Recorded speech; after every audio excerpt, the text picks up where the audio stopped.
सम्मानित मंच कह के मैं संबोधित करूं तो सबसे पहले मैं सारे हमारे सनातन धर्म के ध्वज वहाँ जितने भी साधु संत यहाँ विराजित है उन सबको मैं मेरी तरफ से सबकी वंदना करते हुए सम्मानित मंच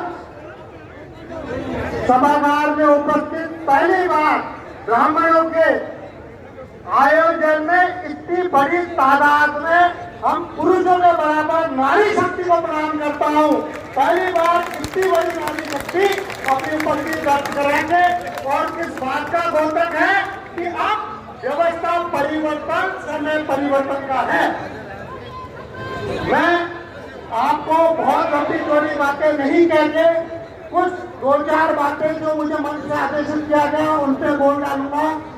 देखो साथियों, जैसा पंडित सुरेश शर्मा जी ने लगभग 10,000 गांवों का दौरा करके और जो एक चिंतन किया था, मनन किया था, इनकी एक चेतना थी कि हमारे ब्राह्मण समाज को 14% आरक्षण, आर्थिक कमजोर वर्ग को 14% आरक्षण का एक जो जलजला था इन्होंने शुरू किया था। आज उसका इनको हम सबकी तरफ से पुरस्कार ये है कि इनके सोच से भारत सरकार का जो काम था वो भारत सरकार ने 10% का आरक्षण देकर के पूरा किया। दूसरा काम, राजस्थान सरकार की जो अपेक्षा थी इनसे कि एक हमारे ब्राह्मणों के लिए कल्याण के लिए उत्थान के लिए एक बोर्ड बनाए, वो इनकी जैसी इनकी इच्छा थी, जैसा समाज के अंदर इनकी सोच थी, वो ब्राह्मण समाज की हमारी जनसंख्या के आधार पे राजस्थान की सरकार ने विप्र कल्याण बोर्ड बना करके इनकी इच्छा की पूरी की। उसके लिए आज हम सब इनको पूरे सभागार की ओर से साधुवाद दे सकते हैं, इनको सुभाषित दे सकते हैं कि ऐसा काम ये आगे भी करते हैं, ऐसी चेतना आगे भी चलाते रहे। अब बात आती है कि विप्र कल्याण बोर्ड बना, इससे हमारे समाज को क्या फायदा हुआ, हमारे युवाओं को क्या फायदा हुआ, मेरे नौजवान साथियों को क्या फायदा हुआ, मेरी बहनों को क्या फायदा हुआ। मैं 2-3 चीजें, क्योंकि अभी हमें 1.5 साल पहले पहली बार कोई घर बसता है, पहली बार कोई बोर्ड बना, उसमें व्यवस्था भी करनी पड़ती है, फाइनेंशियल इंतजाम करने पड़ते हैं, प्रशासनिक भी करने पड़ते हैं। 1.5 साल में हमने EWS जो केंद्र सरकार ने का जो कानून था उसमें राज्य सरकार जिससे परिवर्तन कर सकती थी, सबसे पहले 1 साल बीत गए, 3 साल के लिए हमने EWS में प्रमाण पत्र की वैधता कराई। ये हमारे नौजवानों से पूछा कितना बड़ा इनको फायदा हुआ।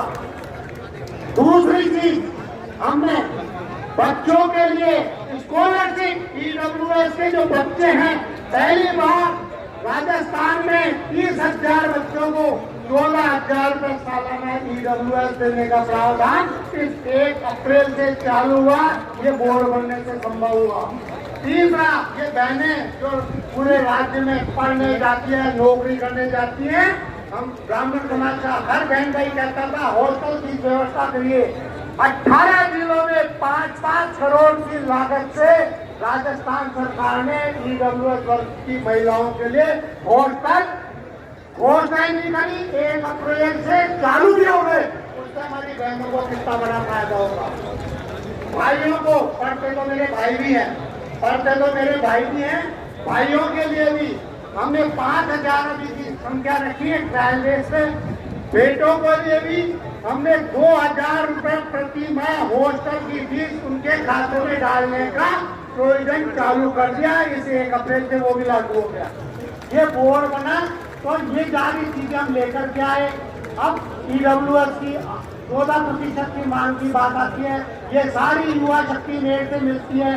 मैं पिछले 2 रोज पहले ही मेरे बोर्ड की तरफ से प्रस्ताव पास करके राजस्थान के माननीय मुख्यमंत्री जी को इस आशय का पत्र भिजवाया कि OBC के स्तर से ही हमारी आरक्षण की व्यवस्था के लिए केंद्र सरकार को राज्य सरकार पत्र भेजे, प्रस्ताव पास करके 14% बढ़ाने के लिए, और उसी स्तर से जो सुविधाएं मिलती हैं जिसमें राजनीतिक रूप से भी हमें आरक्षण मिले, जिसमें कोटी चुनाव होते हैं निष्पादन निकालने, उसमें भी आरक्षण की व्यवस्था हो। और भी हमारे जो बच्चे पढ़ाई करते हैं और करते हैं, उनके अंदर भी उनको आयु सीमा में छूट का प्रावधान हो, फीस में छूट का प्रावधान हो, वो सब सम्मिलित करते हुए 14% के लिए, क्योंकि भारत सरकार का विषय है, भारत सरकार को माननीय मुख्यमंत्री ने पत्र भेजा है कि भारत सरकार को आप इस आशय का प्रस्ताव पास करके देंगे। जो आपकी सोच है वही मेरी सोच है, और मैंने 2 रोज पहले प्रस्ताव भेज दिया। इसको भी मेरे सोशल प्लेटफॉर्म पे भी दे सकते हैं, मेरे विश्व कल्याण बोर्ड के दफ्तर में भी कोई दे सकते हैं। इसके अलावा एक बहुत बड़ा काम हम करने जा रहे हैं, जो कल आपके लिए, हमारे लिए, राजस्थान की सरकार कर रही है। आप ये जो मूर्तियां बैठी है, इनकी महाराज की आशीर्वाद से हम राजस्थान में वैदिक शिक्षा कल्याण बोर्ड का गठन करने जा रहे हैं। उसके नियम कानून बन गए, उसमें कुछ छोटी मोटी कमी थी, तो मैंने उसको वापस किया कि भाई इसमें ये दुरुस्त करो। अब हमारे लिए वो वैदिक शिक्षा कल्याण बोर्ड बन जाएगा। हर जिले में, हर तहसील में हमारे वैदिक स्कूल खुलेंगे। हर जिले में हम वैदिक स्कूल, आवासीय स्कूल जो 20-20 करोड़ की लागत से बनते हैं, ऐसे स्कूलों का मार्ग प्रशस्त होगा। जो सुरेश जी ने कहा कि एक हमारी यूनिवर्सिटी बननी चाहिए, ऐसा ही हमने विश्व कल्याण बोर्ड ने परशुराम पीठ के गठन का राजस्थान सरकार को प्रस्ताव पास करके और वहाँ भेज दिया। उसके लिए जमीन की, इनकी सारी व्यवस्थाएं हो रही है। इसके लिए प्रशांत शर्मा जी आमेर के प्रत्याशी हैं, प्रदेश कांग्रेस के महामंत्री हैं। इनके क्षेत्र में एक रुंडल गांव में जहाँ हमारे भगवान परशुराम जी की तपोस्थली रही है, महर्षि जगदम्बिका जी की तपोस्थली रही है, उस जमीन का हम, उस जमीन की सारी व्यवस्थाएं देके, शायद मुझे लगता है वो जमीन हमारे लिए उपयुक्त होगी, और उस पर हम जल्दी ही परशुराम पीठ विद्यालय की स्थापना करने जा रहे हैं। ऐसे सारे काम जो आप सोचते हो वो सब हम करेंगे। ये युवा शक्ति बैठी है, इनसे पूछो, ये मेरे दफ्तर में कोई आया, इनके कोई परेशान थे और थे, इनके लिए मैं जब सरकार के अंदर हूँ और कभी बाहर भी रहूंगा, लड़ता हूँ, लड़ता रहूंगा। इनके कोई काम के लिए कभी इनको निराश नहीं होने देंगे। आपके लिए बड़े गर्व की बात ये भी है कि आपकी सोच के अनुसार राजधानी जयपुर में एक सरकारी कार्यालय तो बना, जहाँ आके आप अपनी बात कह सकते हो। एक आपका छोटा भाई तो बैठा, जिसको आप अपनी प्रेरणा बता सकते हो, अपने सुझाव बता सकते हो। वो सारे इंतजाम हमने आपके साथ किए। मैं इतना कह सकता हूँ, मैं आपको, कोई मेरे पास आएगा, मेरा साथी, मेरा समाज का, उसको कभी निराश नहीं होने दूंगा। आपने बुलाया, इतना मान सम्मान दिया, आपकी इस सभागार की आवाज मैं सरकार और इस सभागार के बीच में बन के और सारी चीजें मैं सरकार तक पहुंचाऊंगा। आपने मुझे इतना बुला के मान सम्मान दिया, इसके लिए बहुत बहुत आभार। जय परशुराम।